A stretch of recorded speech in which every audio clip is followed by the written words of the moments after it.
All right, welcome to another Precise Language podcast. We're here with a good friend of mine, Nikko.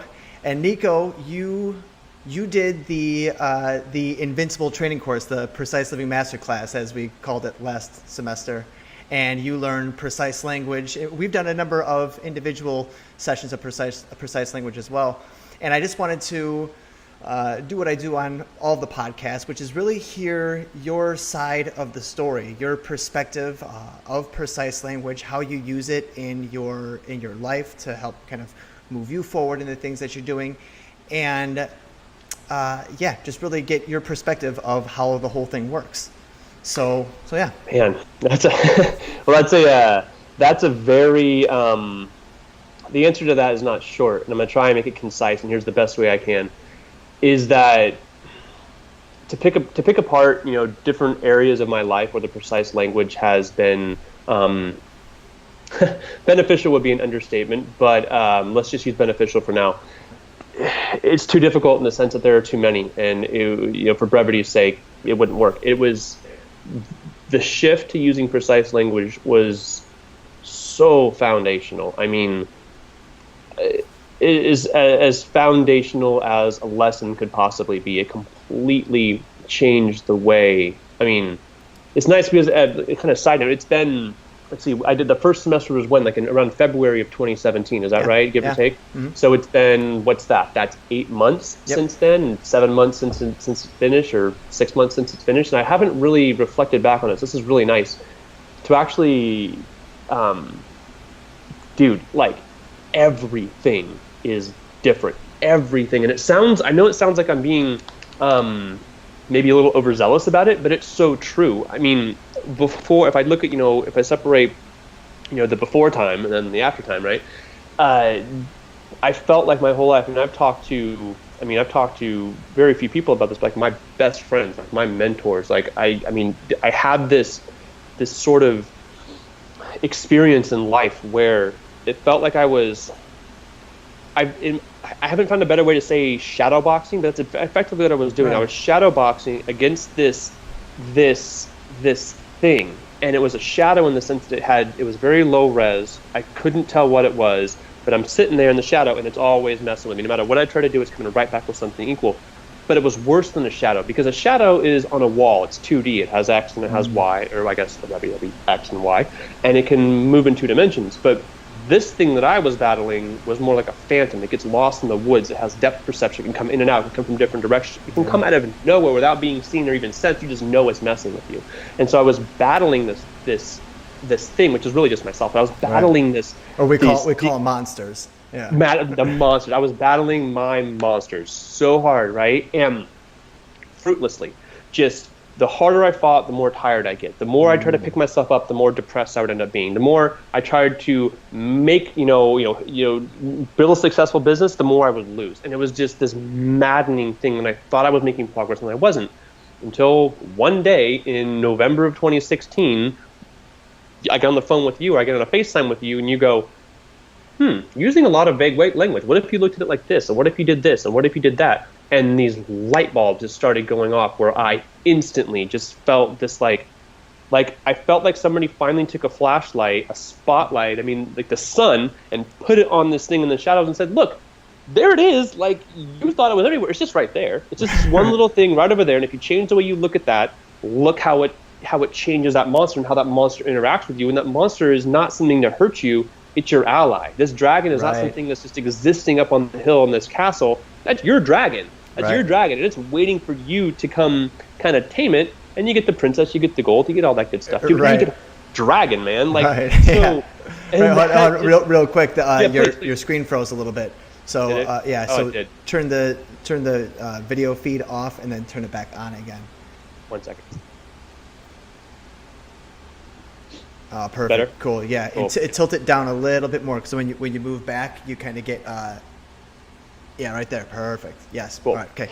Yeah, I've got 5G internet here, so it should be okay, but just please interrupt me if that happens again. So continuing where I left off, so I'll kind of repeat a little bit for editing. So battling that monster. Yeah, go ahead. So long story short, it just I was just kind of ripping up, like so I don't remember exactly what I was saying, but I'll just kind of start over. The shift has been so foundational to my core that I took that lesson that we initially had on November. I remember it so clearly, where I was sitting, what I was doing, how I was feeling. I don't remember very many things that HD in my life, but that's a memory that just is there with me, because it literally was this rebirth from this old way of being into this brand new way of seeing the world, like the world. Right. And examples of that are, God, man, everywhere. I mean, what kind of difference in your life would it make if you went from saying, from battling these shadow figures, these monsters that are in the shadows, to being able to have every single one of those monsters have the light put on it, and now be shown that it's actually your ally? Like, how much would your life change in every single way? Your finances, your relationships, your family life, your the way you diet and treat your body, the way you meditate, everything. Yeah. Everything has changed. And yes, it's not like, February I was this, depressed, just I wouldn't say scared, but scared's kind of the right word. Scared's like a dog that's been beaten. Like, the analogy I give is, it's like I was a dog and I was sitting on the floor, kind of like just resting in a place where I felt safe, and all of a sudden, out of nowhere, this stick would just come out and whack, hit me on the head. I'm like, what the? Yeah, right. And so this happened all the time. So that dog would be stressed out. That dog would be losing hair. That dog would be, it would be a beat down, shrunken version of its real self. Yeah. And so what happened is, with this is funny articulating this like this. Never actually put it this way before. It's like this dog was taken from this abusive sort of world, and when you came in with the precise language, you basically took that dog and said, let me take you out of this horrible environment that is literally going to kill you, and let me put you in this wonderful, safe, like loving space where this dog has just to be who it really is. And man, it's been a process. So it's not like it happens overnight. It's not like February 1st we had the talk, and then February 2nd everything was sunshine and roses. And in fact, today is September 25th, 2017. Only in the past, week, I have new breakthroughs, and new ways I do things, and new ways I see my schedule, and new ways I change myself, and it's all a process. And I had you tell me this so many times, like, Nikko, don't put so much on your plate. It's a process. Try one thing at a time. It's a process. I just would deny that, because I was like, can I cuss on here, or do I need to watch my language? No, you can cuss all you'd like. Okay, because I was but it's like what were we talking about? See, I'm just going. Right. We were talking. Like just saying. Yeah, we're talking about basically what you're saying is, you remember that very moment that you learned precise language, and essentially precise language is, it's a new operating system for the mind that gives you clarity on your relationships, the relation that you have to the things to the things around you. So like you said, it makes you better at the relationship with your family, the relationship with yourself, the relationship with other loved ones, the relationship to your work, to your purpose, to whatever it is in your life. There is this clear bridge that's explaining the relationship between what you have, the relationship that you have between yourself and the world around you. And that's what gives you clarity. And once you have that relationship, you start to be able to see farther out. Because if me and you are having an argument about something just fundamental, even if it's something small, like you ate my leftovers from in the fridge, it would be hard. It's hard to see in that moment that you're in disagreement of what your relationship's going to be like afterwards, what your relationship's going to be like in the next 2 years, 5 years, 10 years. But once you're on the same page, and I understand your intent and your actions and goals, and I understand my intent, my actions and goals, and we see how those interweave with each other, it's easier to see farther into the future. And that's what creates stability, is the ability to see farther into the future. You get a clean bill of health, you're like, okay, well, I'm healthy until the next time I go to the doctor, sure. Generally speaking. Yeah, and that's, I would venture I would say what you're talking about is being able to forecast into the future. That's just a touch more advanced than where I'm at now. Sure. I'm at a place where I can see the past more clearly. I can see the present infinitely more clearly. And yes, from there, the next building block is being able to forecast that into the future, which is I'm doing it, but I'm still very much a novice at that. So I wouldn't say I've got a grasp on that. What you talked about with the present, man, I don't even know where to even, it's like a mosquito in a nudist colony, like where to start. It's like there's what you said just reminded me of something. There's a psychologist who's gaining more popularity now, but his name's Jordan Peterson. And the guy, dude, I just got into the what's it called, of meaning. Has B-Dog been sending you? Yes. Well, don't let him take credit for it, because I showed it to him. So if he's spreading the word. Dalton told me that he showed it. He showed Jordan Peterson to B-Dog. And anyways, he is the greatest philosopher that I've encountered since Alan Watts. He is the philosopher. There have been a very select few. Don Miguel Ruiz is one of them. Alan Watts is one of them. Jordan Peterson's one. Where Carl Jung. It's not just like you said something. I was like, I'm going to use that. His fundamental way of function is one that it makes me feel like a mouse compared to an elephant. I told Brandon that he comes from such a very technical point of view, in a very realist point of view, but he's such a great storyteller. He's a perfect combination. If like me and Brandon had an offspring that was 40 years older, Jordan Peterson, I can't say enough of his stuff. If you guys who are watching this have not watched Jordan Peterson, he has a class. He's a professor in Vancouver, Toronto, I think. University of Toronto, yeah. Yeah, and what's the class called? The something of meaning, Maps of Meaning. Maps of Meaning. He has a biblical lecture series. He does. I mean, the guy is his personality one is. So I'm on Maps of Meaning, and I mean, I didn't go to college. I barely passed high school and failed out of community college. Okay, but I have been to, I think that it's taken me a week to go through 14 hours of his content because it's so absolutely brilliant. But I digress. We're talking precise language and Jordan Peterson. But it's in line. I mean, they're like this. And I mean, God, I didn't even bother sending it to you when I saw it. I may have, I don't know. But I just knew when I shared it with Brandon, as soon as he saw it, I knew he was going to share it with you. I saw the, speaking about forecasting the future, I saw the convergencies, right? Yeah. So he talks about, the topic was growing up, so it wasn't exactly precise language, but he talks about when you're an infant, and the core moral of the story was, the whole saying, you can do anything, but you can't do everything, right? Right. And so what he was talking about is, as you're a child, you're very low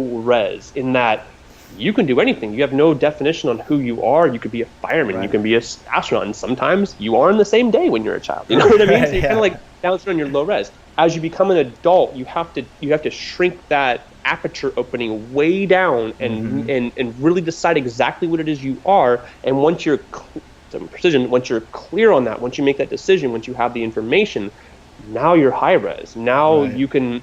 So that's where I saw one of the benefits of the precise language. It's like, someone like Jordan Peterson has, and he does have, he was a clinical psychologist. I don't think he's done had any patients for a while now, but a couple of years. But the guy, he has material, but it's like, I see, if you look at him on YouTube or you follow his courses, he's a lecturer, and so he says he's trying his best with his verbal skills, and sometimes with PowerPoint, visual supporting aid, say, hey, here's these ideas, and he's talking about them. What you're talking about with the precise language, that gives you, it's a vital tool that is so simple, but it's completely overlooked. It is just, but it's so necessary. It's like night vision goggles going out in the dark. Like how, you give a soldier night vision goggles going against the guys that don't have them. At night, holy shit, what a tactical advantage, right? Exactly, and that's what precise language is. It is night vision goggles in the dark. And typically when we're in the dark, we close our eyes and feel around. We're just feeling for something. And as long as you're not touching anything, you have this assumed safety, when in fact your hands could just be out to your sides and there could be something right here and you don't know. And that really is what precise language is. And when we did the Invincible training, the 8-week course that we did in the winter, it starts with taking personal inventory, which is going into the mansion of the mind and going into each room, the room of relationships, the room of lifestyle, the room of spirituality and self-discovery, the room of your personal health, and all of those rooms of the mansion of your mind, and going in and turning on all of the lights, letting all the cockroaches scurry wherever they may be. And you go in there and you either see the damage that's done in there, because maybe there's some damage in that room. Maybe someone, shit underneath the couch or underneath the rug and that needs to be cleaned up. Or maybe it's just time for a rehaul. My parents have had the same house for 30 years, and my dad is a carpenter. And when he first got the house, he bought the house and was like, what room do I want to redo first? We did the basement for the kids and turned it into a playroom. And then he was like, okay, well, what's next? And he kept continuing to do that. And now that the house is 30 years old, there are some rooms that have been redone 4 times, because that's what you do, is you're constantly reinventing, you're constantly creating. It's where he finds his joy. And I could take you around that house and I can just say, well, this is my parents' house. Or I can go in and show you like all the thought and the intricacies and the beauty that goes into the story of that creation. And the creation of our own story, our own mansion in our mind is the same thing. And it starts with that, take a look at yourself and see what is, then see what's possible, and then ask yourself this question. And this was a big one for you. Well, what do you want? And then the child in you, the optimist in you, as you have both of those attributes of childlike wonder and imagination, and the desire to be, right?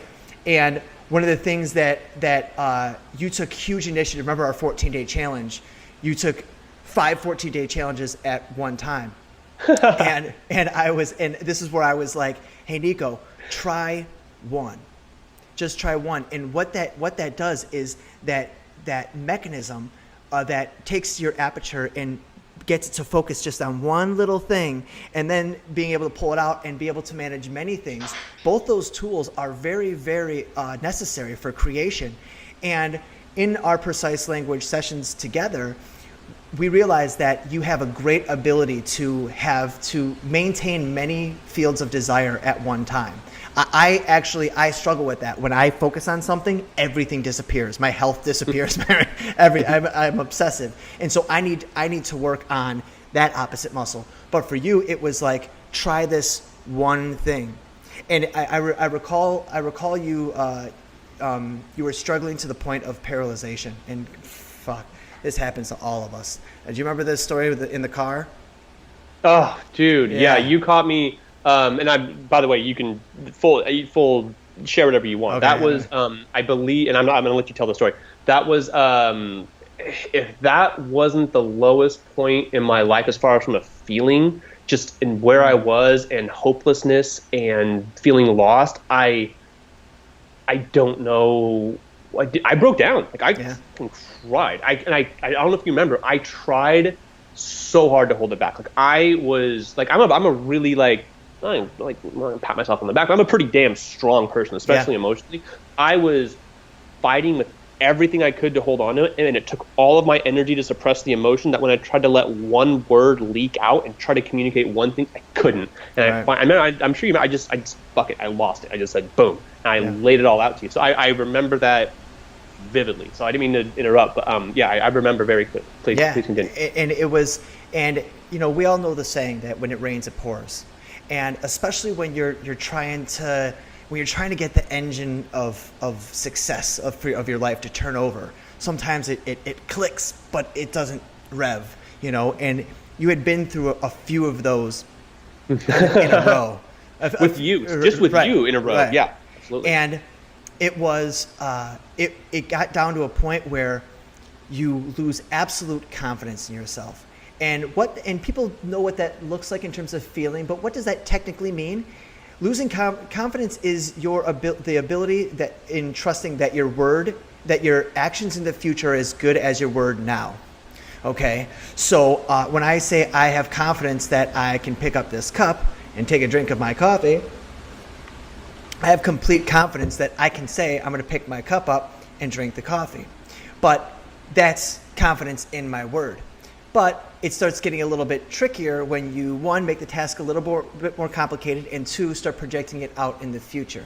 So if I say, I'm going to grab my coffee in 30 minutes and only drink half, as I love to drink coffee, now there's some space for that to fail, and that affects my confidence.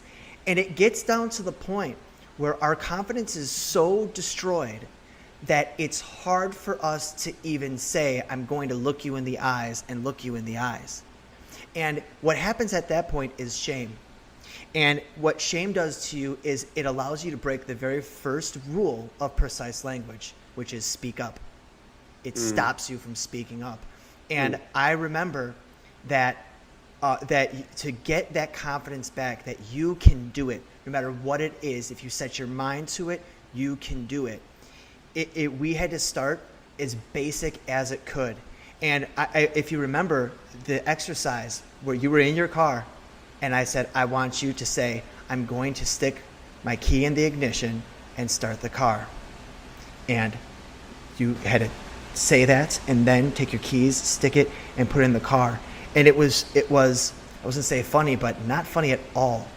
That it took you time, like it took you a minute to be able to work up the confidence to say that and do that. Although the rational part of your brain says, I should have absolute certainty that I'm a man of my word. As much as I can say, I'm going to put the keys in the car. Mm-hmm. But what that does is it exposes you to how much fear can paralyze you from taking very clear and simple action. And once, and I just had this conversation with another student, is integrity is scalable.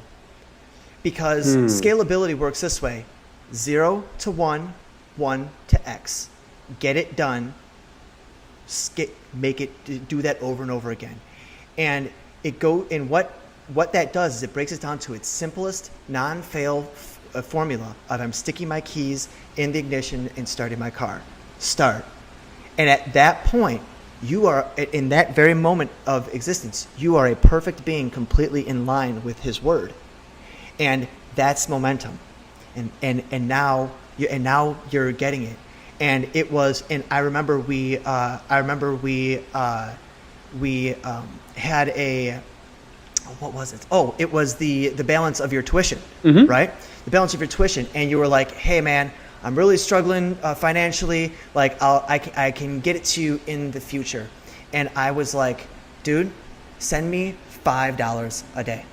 And if you can't send me $5 a day, we'll make it $1. But here's the thing. You find $5 every single day and you send it.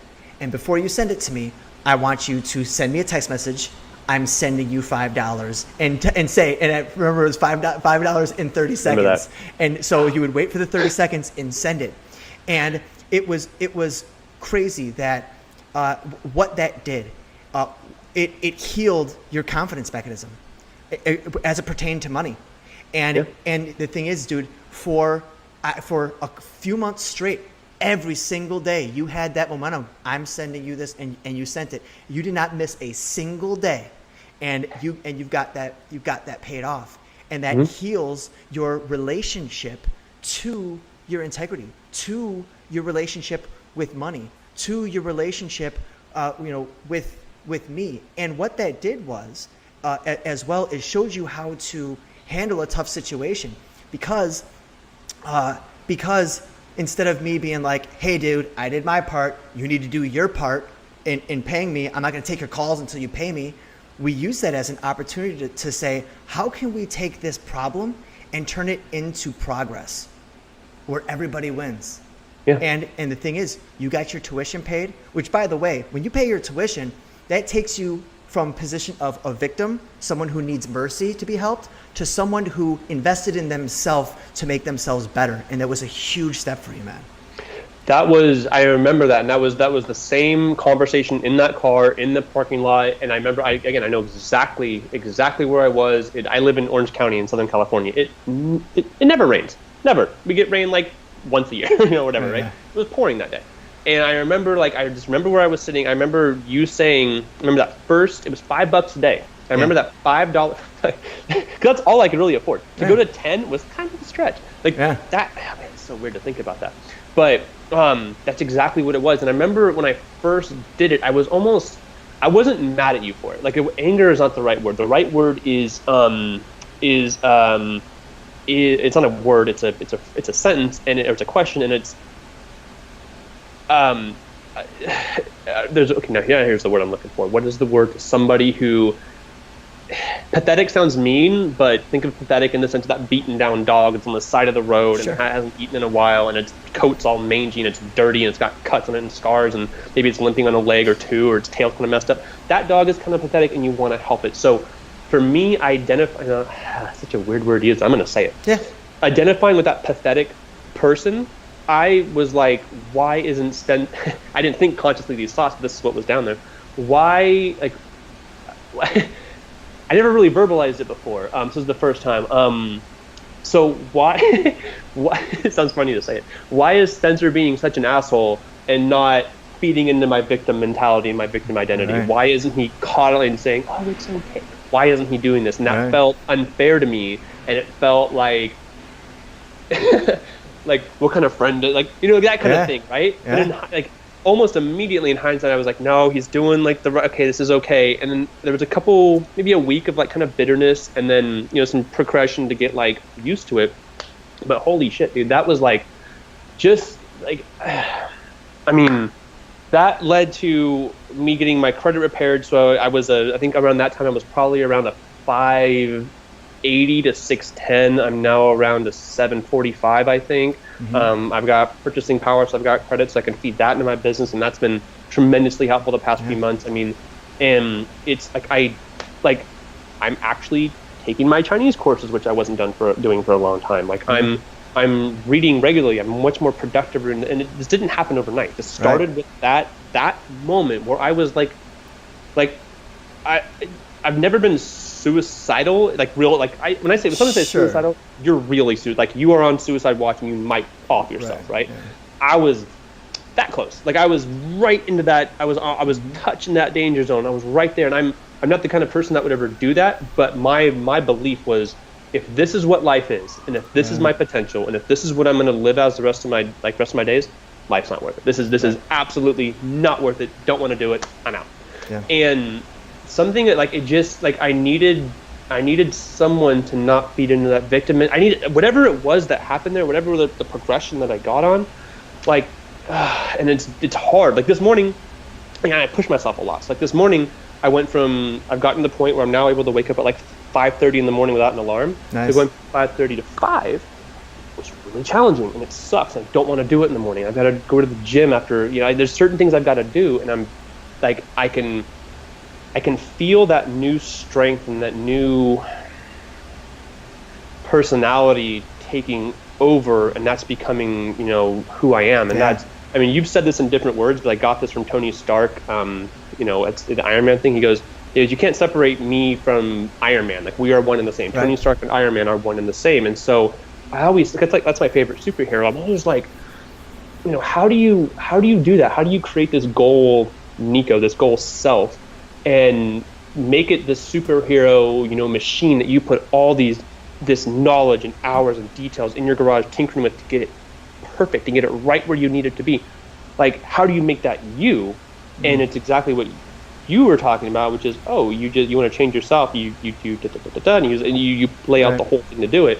And so that lesson and that strength, it's like I said, like someone like Jordan Peterson. I mean, he has, I don't know how many hours he's got just online, all this information, but it's almost like he's so smart, and the way he sees it is so up here, and it's where we all want to see it, and we can all see the vision, but you're not here. This is the goal. Or at least I was. You're over there. You're somewhere completely different, and you need that training, you need that roadmap, you need those skills to get you there, and it's a process explaining what the main value added was from the precise language course, but that was huge. That was just, so.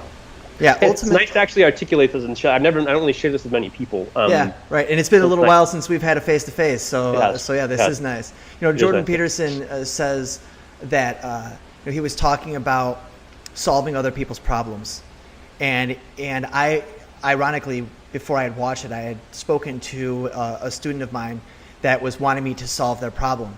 And I said, that is the absolute, like, I have very few rules of I will not do that, okay? And that's one of them, is solving someone else's problems. The point of life, at least from an artistic point of view, is to write your own story, is to take control and plot out what happens. And at the end of the day, your story really is what you've done. It doesn't matter what you wanted to do, what you thought, what you said you were going to do.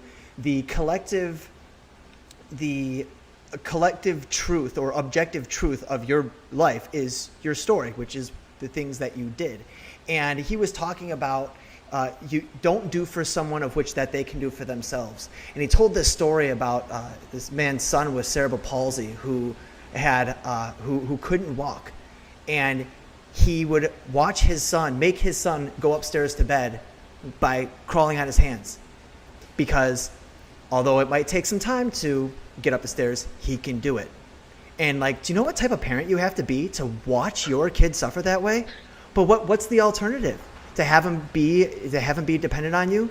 You know, in 2009, I had a business that was extremely successful, my fitness business, and came crashing down. And I was hemorrhaging money, I remember it was 12, 15 grand a month I'm hemorrhaging. Yep. And I got to a point where I lost everything. I lost my business, I lost my home, I lost my car and everything. And at my lowest point, my parents said to me, we will not give you any more money. You need a place to live, you need someone to talk to, you need some food, we're here for you. But we're not.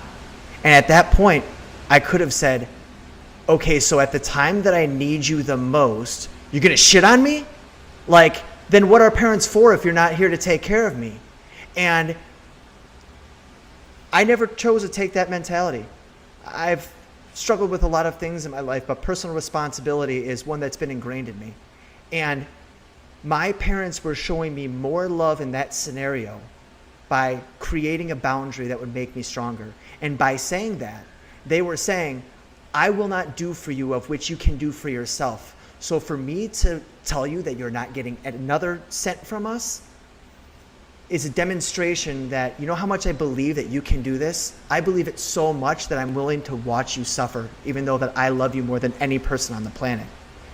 And if you understand what that really means, that's when that resentment starts to dissolve and say, oh shit, you're doing this for me. You know, and that's why I talk about, like, loving people isn't about making them happy. Because I knew you were a little bitter at me. Of course. Of course. You didn't have any money and I was making you pay me. Yeah. And I was being quite adamant about it. And but we did it on a level that was reasonable. Mm-hmm. And it was like, hey, if you don't have $5, get in your car and pick up an Uber passenger. There you go. There's your $5. Like, then that should be your only focus of the day. And I tell people this. As a coach, someone that's helping, as a coach, your job is to help people become great problem solvers. And Jordan Peterson talks about this as well. Like, we all want a gift that transcends all other skills. And this is what people do, is they make a lot of money and they're like, okay, I've gotten really good at this, but I'm not very successful in relationships. I'm not good to my employees or to my romantic partners, or I don't pay attention to my body. And they're like, well, here's how I'm going to solve that. I'm just going to get really good at making money, make a ton of it, and then that'll solve all my problems. Or somebody saying, who get in shape and they let everything else sacrifice. Well, I'll just be in an amazing shape, or maybe I'll be just really spiritual, and then everything else will fade away. And It's not like that. There's only one skill that if you get better at it, you get better at every other skill as well, which is precise language, knowing how to communicate with yourself to solve any problem, to get over any fear, to connect any dots, to cross any bridge, whether it's an annoyance, a problem, a setback, a full transformation, whatever it is. And that's why it's so important. That's also what makes it so hard to explain. It's like, well, what is it good for? Well, like, what's an iPhone good for? Well, geez, you'd have to explain the App Store. You know what I mean? Yeah. And all that. And that's really what precise language is. It's an operating system of which you run other applications like NLP, like SMART goals, like any other self-help tactic or tool. When you use that tactic or tool on the platform of precise language, it's just so much more potent, so much more effective, and way more powerful. So in the vein of what you're talking about with parenting and, Jordan Peterson been on that kick, right? Something that he said that really stuck out to me, and you'll understand immediately why this reminded me of you.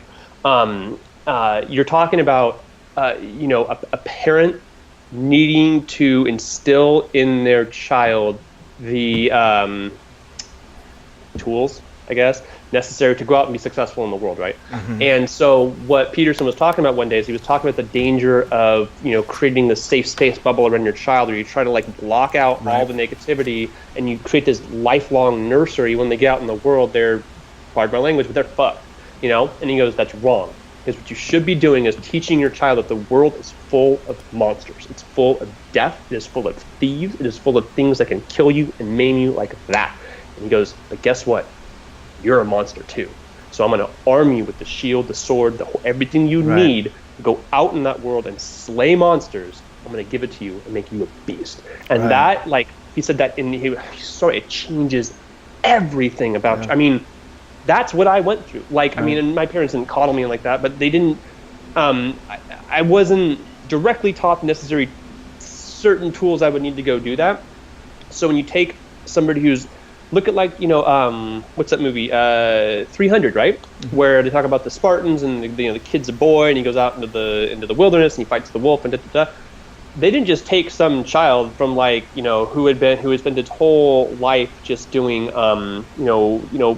just farming tasks and going to school and being very soft. And hey, guess what? By the way, it's wintertime. Go fight the wolf that's 5 times bigger than you and is just going to rip you apart and start eating you alive. They didn't do that.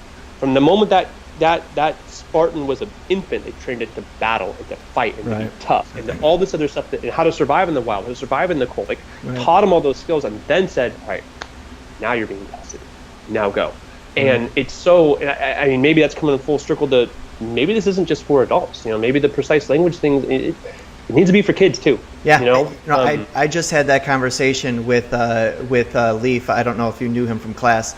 But we and I actually had a conversation with Dalton as well, as precise the next level of ascension for adults. Once you become a self-sufficient, functioning adult, you have a job, you pay your bills, you have some friends, all the basic necessities of, after you got out of college, you made it, right? The next step after that is kind of ascension, kind of this new birth. And what it really becomes is you go from being a self-sufficient adult to a self-parenting adult, to where it's ascension past adulthood is reparenting yourself, seeing the things that your parents did that served you, and then taking the parts where they may have made a mistake and healing up and fixing those parts of the machine. But ultimately, what it is, it's a tool of self-awareness, because that's the next step. Once you learn how to achieve, it's okay, now I know how to go from here to here in a straight line. Now, how do I do that 360 degrees? How do I do that in 3 dimensions? And what we try to do is okay, we get really, really good at this, and okay, I'm really good at my job, but now I'm going to get really, really good at this. I did this so much. I got, I made a bunch of money. I'm 2-time author in the fitness industry. And then I was I want to do real estate. So I started doing real estate, and this started suffering, and so did my fitness. And then I was got to get back to this. So worked that back up, and then I was okay, I'm really good in these areas. Now I want to learn how to play guitar, and I want to tour colleges. Okay. And so I did that for 9 months, and then all that struggled. And the thing is that's with the achievement mindset. But if you have the awareness mindset and realize that as you do one thing is the way that you do everything, when you realize that it's your thoughts, your words, and your actions all being the same thing that allows you to be constantly fulfilled in all areas, that you then need a version of you that's above yourself, being an objective judge, a referee of sorts, of saying, is that what you said you were going to do? just like a parent. What do you Yeah. want? Use your words. Is that what you want? Okay, what's standing in your way? Okay, now what can you do to get that thing out of your way? Okay, now what are the next steps that you need to take? And then the kid goes off on his own and comes back, and she said, and the kid says, not happy. It's like, well, did you do what you said? Oh, no? Well, then conversation over. Yeah. But if Yeah. you did do what you said and you still didn't get what you want, so now what else do you need? Maybe it's more patience. Maybe it's another repetition. Maybe you need to change the angle of which you're coming from.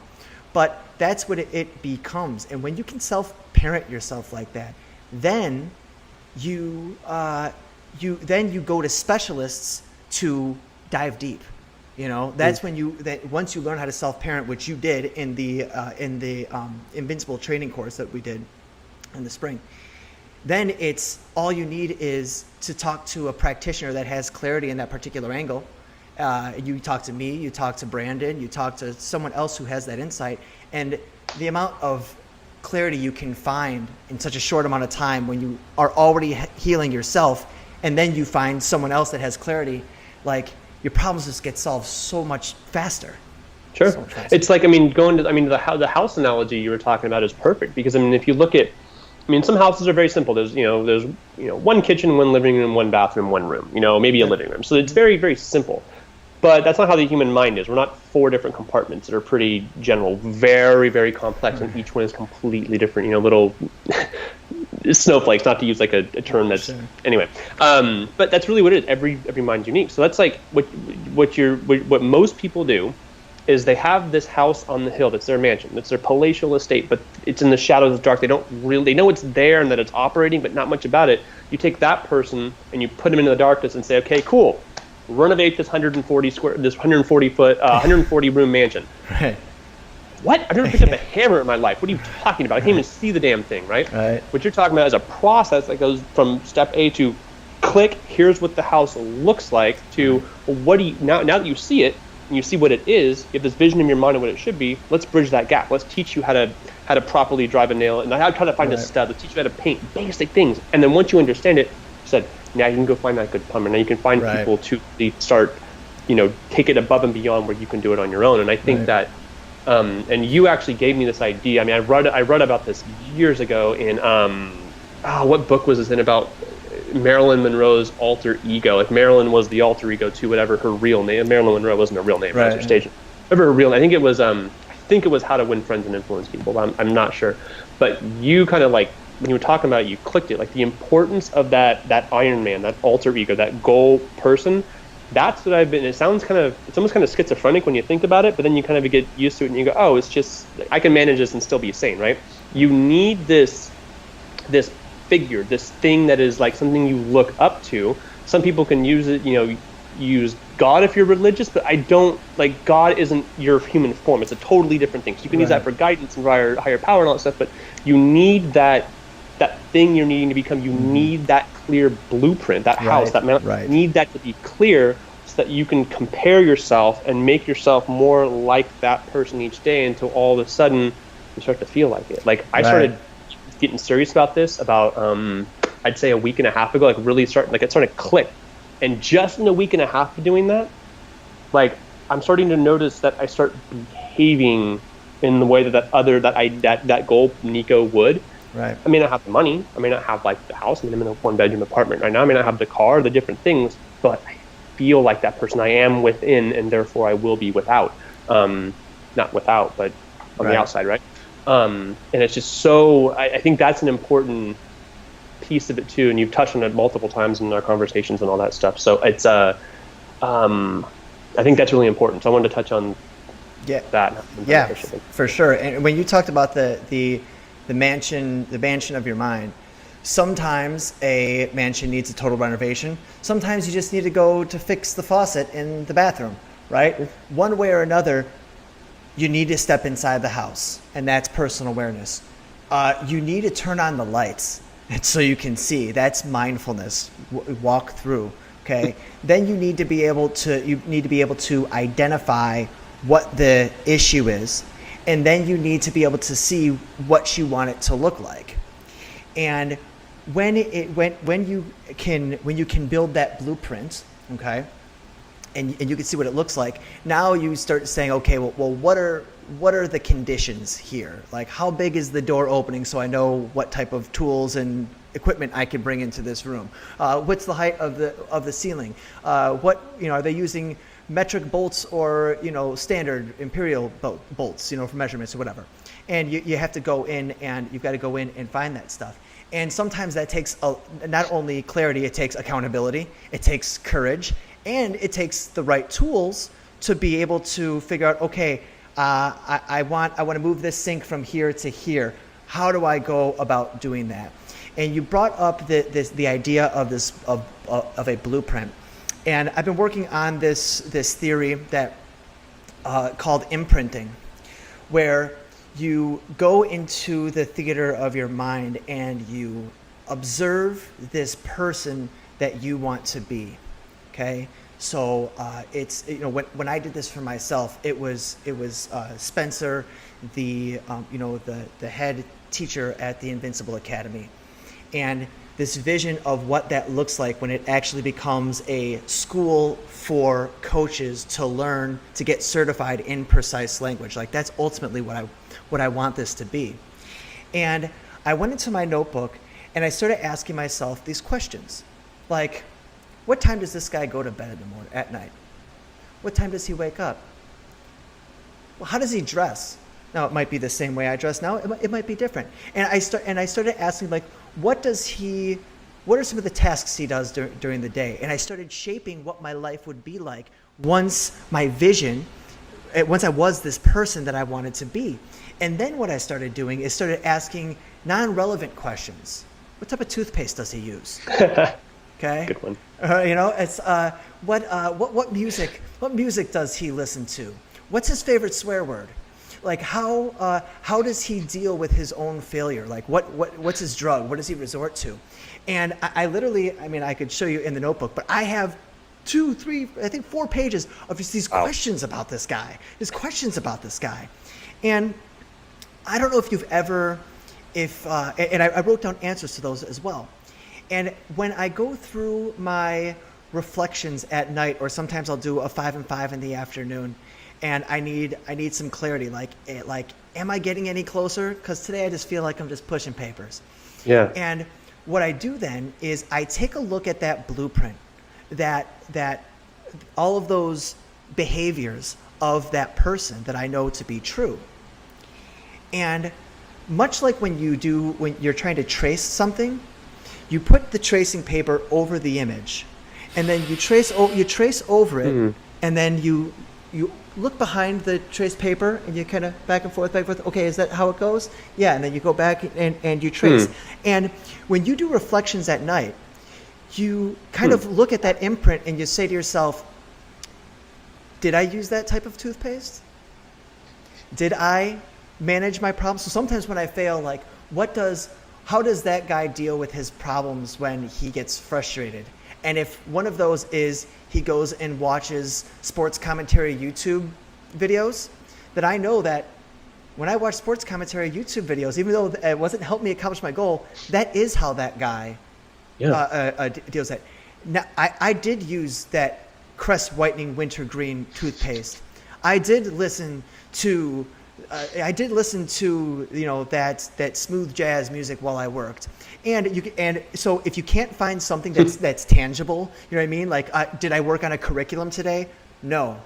Okay, well then I didn't do like that main line on that imprint that I was doing, but did I do those other things? And so this is how we create ourselves: is we go into our mind of this endless catalog of the universe of possibilities. We choose something. We articulate that via language, the same way that an architect articulates how wide he wants a room to be by the way he uses a pen. But as creators, we use a pen for language, and then he goes and looks at his creation and compares it to his drawing. Is this it? Is this it? If yes, keep going. If no, make adjustment.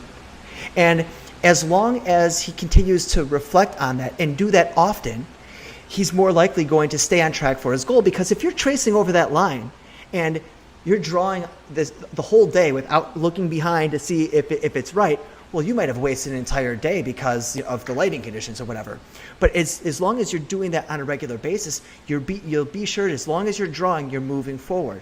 And this is I said this in another podcast. It's like people say that New Year's resolutions don't work. Like to set a big goal, get motivated for it, and to set the intention and take the action to get that gym membership. It doesn't work.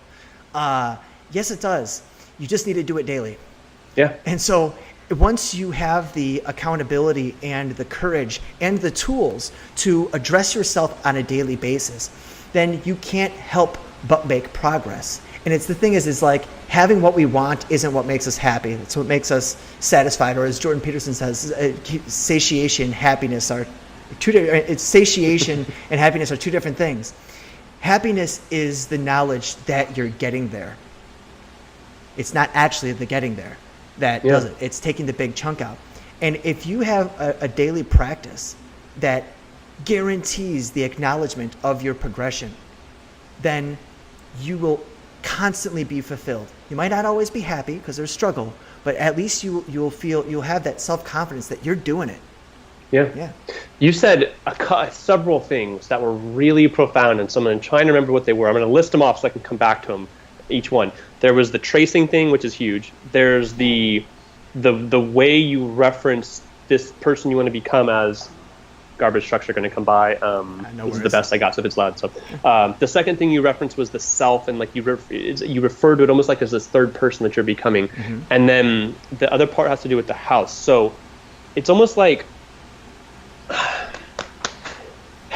if you're, failing to plan is planning to fail, right? If mm-hmm. you're going to turn some inexperienced person loose on a mansion and say, good luck, like, what if they do go in first and they do look at the bolts? They go, I don't like the way these bolts are done. And, I don't really like the hue of this exact paint and the way it is. If they don't see the whole thing before, you're going to be like, dude, you need to tear down 80% of this house. You're down to the studs. Like, you're down to the foundation. In fact, even your foundation has some moisture problems. You have to go ahead and need to fix that problem. And they're sitting here worrying about the way the hue works on this particular square foot of this tile. You're wasting so much time. And I did that for at least 10 years. From 21 is when I like Kanye West says, I didn't drop out of school, I was just done, right? Like, I was just done. So, like, at 21, I was done. So from 21, I got real estate licenses. I got Series 6, Series 63, Series 65. I was on my way to my Series 7. I was doing commercial real estate. I was doing life insurance and annuities. I was doing, I had businesses.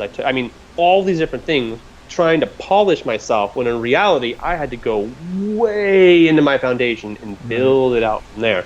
And the thing that's one thing people miss.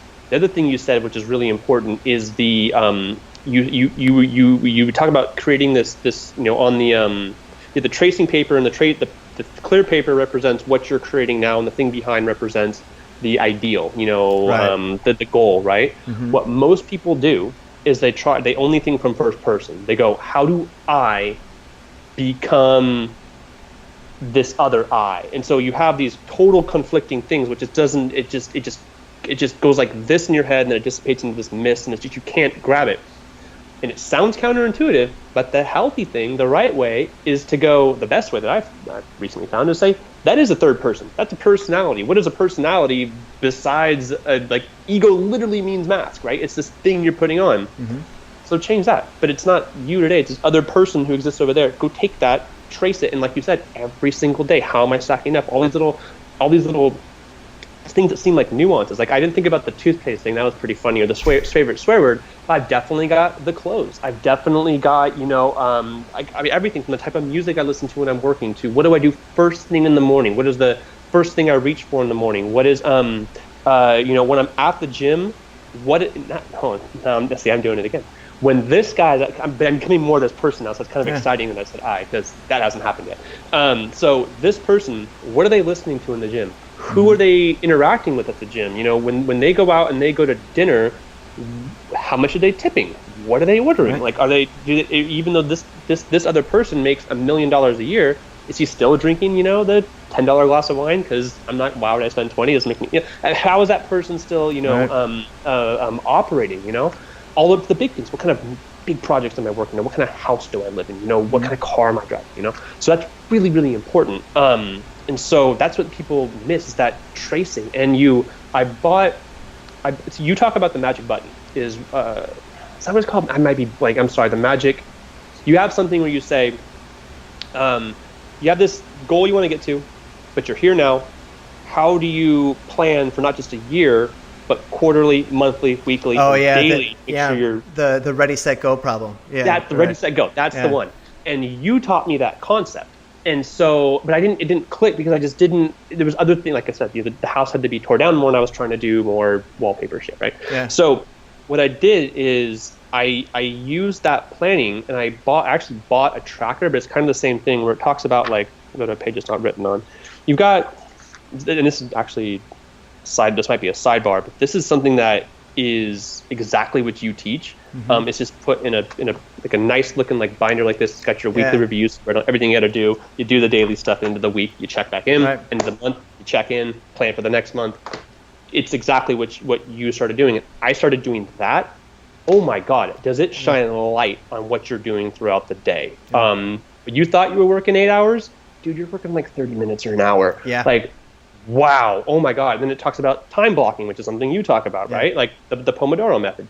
You start doing those things and holy shit, dude. Like, it's been that daily, the tracing and then filling in the shading, oh, the shade, that's not right. And I got to do this. And why did I do that? That's not even how my leg is supposed to look. There's like how is one bigger than the other? Let's fix that, you know? Right. And all those little things, like I said, it's only been a week and a half since I've been really on top of that. But that's the iteration, the level I came to. That's where I'm at, and that's what I'm working on. And oh my God, like it's, I really do feel like a different. Like I really do feel like I'm a different person. Like I really am.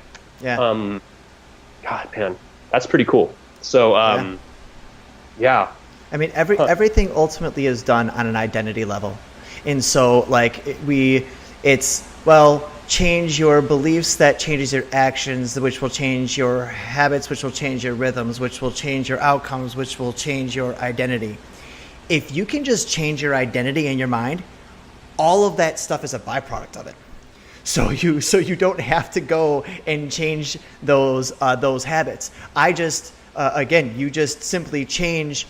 Well, I changed the type of toothpaste because the old Spencer used that toothpaste. The new Spencer uses this one, and that's what I do on an identity level. And we and again, those are non-related, non-impactful related attributes, but nevertheless, that he is a separate person from you now, and you're trying to step into that. So everything you can do to positively to associate yourself with that person, even if it's arbitrary, it works. And I did, when I'm doing very deep work, I will do like a deep hypnosis-ish / NLP session to change my fundamental identity. And once you understand the advanced precise language, like you'd said, you had worked on the present version and the past version, and the stuff that I teach in the Invincible training gets you about to the 202 level, but this goes all the way to doctorate level.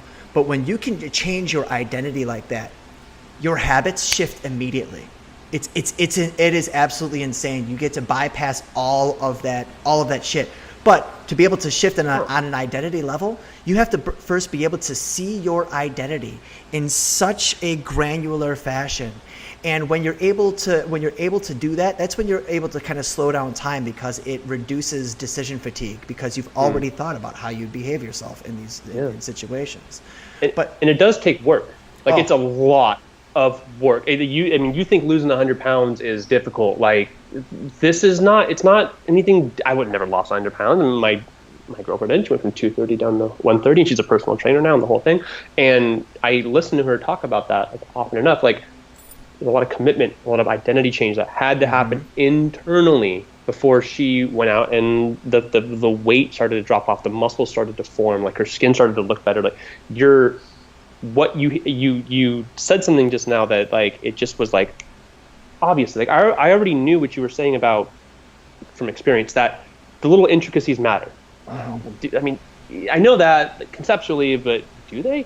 Hell yeah, they do. Yeah. Oh my, those little things, like you have to do it to experience. Those little things just make you feel more like that person. When you're subconsciously more that person, like you said, your habits just change. Like and you know this, like I had care. I had a real problem with weed. Like I would use marijuana to suppress. I would abuse it. I would use it in a way to hide from my problems, to suppress emotion, and to make everything feel okay, even when it really, really, really needed desperate attention. Right. Since I've gotten better at this, like I went through withdrawals. I went through withdrawals like crazy. Sure. Yeah. But like, I don't have, like, even when I've tried to quit before in the past, I always wanted, like, every single day I wanted it. I wanted to sit, get stoned, and just watch Family Guy or something. Right. Right. And now it's like, I want to, like, I like it, it's cool, right. But it's not this thing that I need to do in order to not feel like I want to jump off a building. It's like this thing that's fun, and I'll do it for spiritual purposes or whatever, but dude, I got other stuff to do that is way more fun and way more in line with who I am. Right. I'm no brainer. I can do that. I'll push the urge aside, get my shit together, and and do what I gotta do. So no, you were spot on when you said those little, I call them intricacies, but you call them like inconsequentials almost. These things are just toothpaste, right? Right. It matters. It matters. Does. It matters so much. Because every person has a relation. Like, what is the ideal Nikko's relationship to weed? What is the ideal Nikko's relationship to alcohol? What's the ideal Nikko's relationship to food? And one of the ones that I did was to change my food habits, because this summer I actually got in the best shape of my 30s. Like I lost like 10 pounds of fat. I got back into strength training again, and it was something that was really difficult for me because I have a really mixed history with fitness. Everything from the bankruptcy of a company to being sick my whole life and all that business. Right. And being a fitness model, basically. Right. All over the place. So I asked myself, one of the questions that was really good was, is the ideal version of me willing to pay whatever it takes to get healthy food? And the answer was yes. And so it's like, okay, so what's the scenario? All right, the scenario is I'm at Parlor Pizza, which is one of my favorite places in the city to go. And a pizza is $12, but the salad is $18. What does the ideal Spencer do there? It's ridiculous to pay $18 at a gastropub for a salad, but what is he willing to spend his money on? What is he willing to overpay for? And what's so funny is, like, $18 for a salad. Yeah, I'm on a diet, but I'm not crazy. But I go to a baseball game and pay $10 for a fucking beer? Like, just like, no. And that's why in these self-reflections and these particular exercises that we do in the that you can make up or you can learn, is to find the things that matter. And so now when I'm at that place and I'm like, oh, I've got a choice to make here, and I choose that salad, my confidence that I am that guy just overwhelms me. And so when I am that guy, we have to act within accordance to our identity. So that guy works out every day. And so, like, when it's time for me to go to the gym, that helps me go to the gym more because it's more ingrained in my identity. We're so scared to violate our identity at a baseline level that's all we're trying to do is act in line of that. And if you understand the core of it and the decisions that person makes, like, how do you know that you're the ideal you? Well, show me that list of who that person is and makes that decision, and then let me follow you around for a week and see the way you behave. So, let me follow you around for a day, a morning. Right. You know what I mean? Or let me ask you a couple of questions. Yeah, right. You ask really, really good. Mine. I need to get better at my questions. Your questions are really good that you ask. What would this guy do? Right. What would I overpay for to be? God, I never thought about it like that. That's a good one. I was saying this to in one of my other podcasts, and it's kind of a running theme. Like, with information so commoditized these days, what's the point of having a mentor or a coach? Mm-hmm. And it's just that. Google can't ask you introspective questions about yourself based on the way that you're behaving. It can try to predict your needs, but it can't ask you those questions. And that's why mentorship and relationships with others that are open to poke holes in your ideals and your behaviors is because that's how we progress past the level of life that we're living, that knowledge can't attain, because there's some point where knowledge can only take you so far. But if you don't know how to ask the right questions, it doesn't matter what Google has at, what you have at your fingertips with Google. If you're not asking it the right questions, it can't help you. And that's what a good coach does, is he or she teaches you how to ask yourself the right questions to get you unstuck. Yeah. And it's not, and you, that spot freaking on. And to add to that is the question is not, and here maybe a tip, but somebody who's had boots on the ground, who has the experience, like this is what I've seen work for me, is that when you say, like I said before, if you have this goal, Nikko, if that conflicts with your current identity too much, if your ego is too strong or too stubborn, it's going to reject it. And that's a whole dark rabbit hole you don't want to go down. But I can't sit here, Nikko can't sit here and be like, well, what would Spencer do? Well, that may work. Well, and it's happened before when I've quit, weed, I really did, like Brandon Burr. I said, I bet you Brandon's not doing this shit. And this is back in like 2009, when 2008, when Brandon and I first met. I was like, I bet you Brandon's not doing this shit. And he was a good role model for that. Yeah, right. But that's good, but it's not as good. Well, Spencer would work out. Well, Spencer would eat this. Well, Spencer's not Nikko. So you totally, those are disconnected, right? Well, but if you have what would the person I'm striving to become do? Right. Oh, that person, that connection makes all the difference. So really take the time and make the effort and talk to the right people and get that blueprint done, so you can use those tools to make that person absorb your current, personality and kick that one out and put the new one in it. And going back to Peterson, everybody wants to be the phoenix that rises from the ashes, but nobody wants to burn, right? You got to healthy to burn. You got to burn. And relationships are awesome to find that inspiration. So it's like, okay, Brandon doesn't struggle with this. What would Brandon do? You notice those attributes, and then you say to yourself, I would like that for myself. And then you take those attributes and you put them into the answer of what would the ideal Nikko do. And again, that's why community is so important, of people that thrive in a bunch of different areas. In my mastermind group, I've got dating coaches, I've got photographers, I've got technical writers, I've got CEOs, I've got salesmen, like all different areas of life, so that you can find attributes of those people. I always say that if you want to be like a close friend of mine, there has to be something about you that I want for myself. Something in the way that you are, in your ideas of like, ooh, I would like some of that. Because I can then watch your behavior and decide to take that and place it into my ideal self, and then be able to take the actions. And then when I struggle, I then have those attributes. I had that with my dad. My dad is extremely organized and precise and meticulous with the way that he has things. And it's not out of anal retentiveness. It's out of inherent laziness. He doesn't want to work harder than he has to. And I'm like, I want that. And I was like, I tried sitting down with him and being like, all right, Dad, I got some questions on organization. It didn't go very well. And like, he didn't really understand what I was trying to do. I was like, Dad, can I follow you around at work one day? And he's like, I don't know. You're going to be bored. And I'm like, you're not understanding what I'm trying to do. So here's what I did. I was like, Dad, I want to do a wood project with you. I want to make some custom furniture for my dog.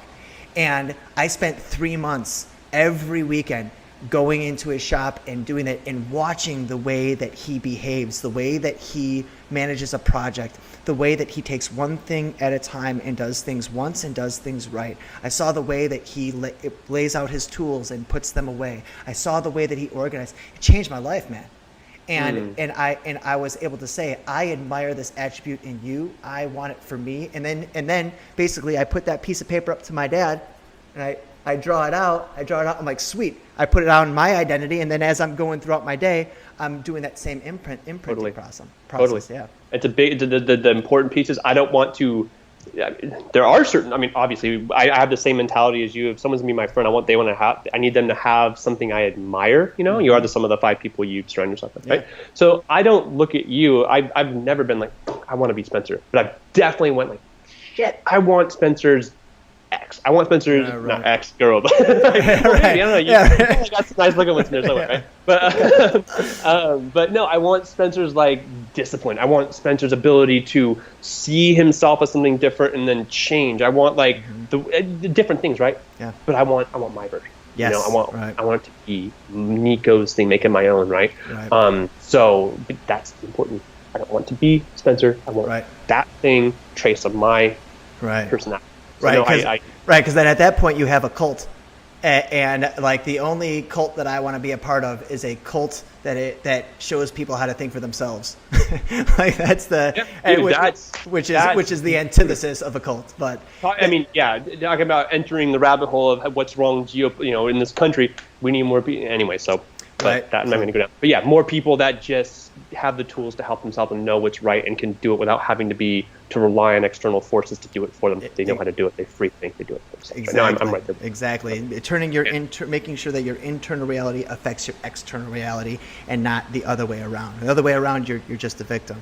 So. And the Invincible Academy is, what's has been built and what's in the process of being built and what it will be. That's that hub, and it's very not self-reliant. It's interdependent, not independent or dependent. It's interdependent, right? Yeah, so, right.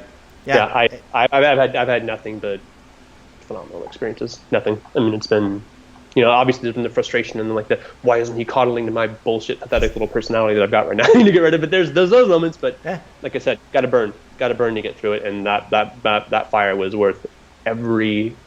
Like I told you, the low point I got to. It was worth that. Coming out of it and building what I'm doing now, it was worth 10 years. I'm 32. That's a third of my life. Less than a third of my life. Less than a third. That's worth every single second I spent doing that. Every single second I spent worth it to get to this point. So that's great. So thank you. Obviously, you say that to you a million times, but thank you. Again. So.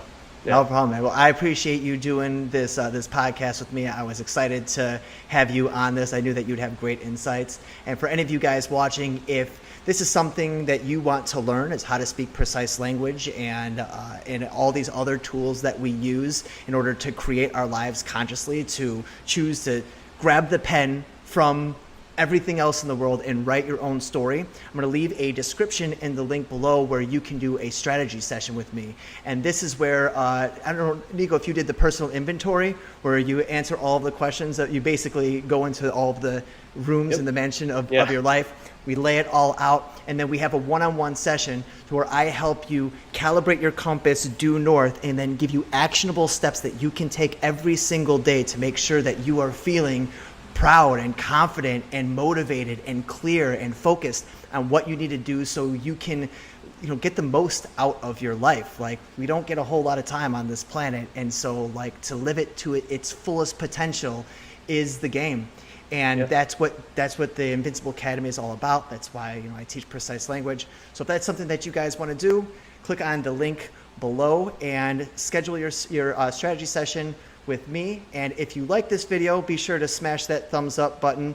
If you like Nikko, be sure that you smash the thumbs up button. And if you want to be kept up to date on more precise language podcasts, be sure to subscribe to the channel and to click the notification button so you get updates as to when we release new content. Nikko, I want to thank you again, brother, so much for just being on this podcast. Super enlightening conversation. Every time I do one of these, I learn something new. It's selfishly why I enjoy doing them. So thanks again, brother. I do it every day for the next 100 years, man. It's amazing. So thanks, Spencer. Awesome. Cool. This is Spencer Burnett with the Invincible Academy. I'm out. See you, bud.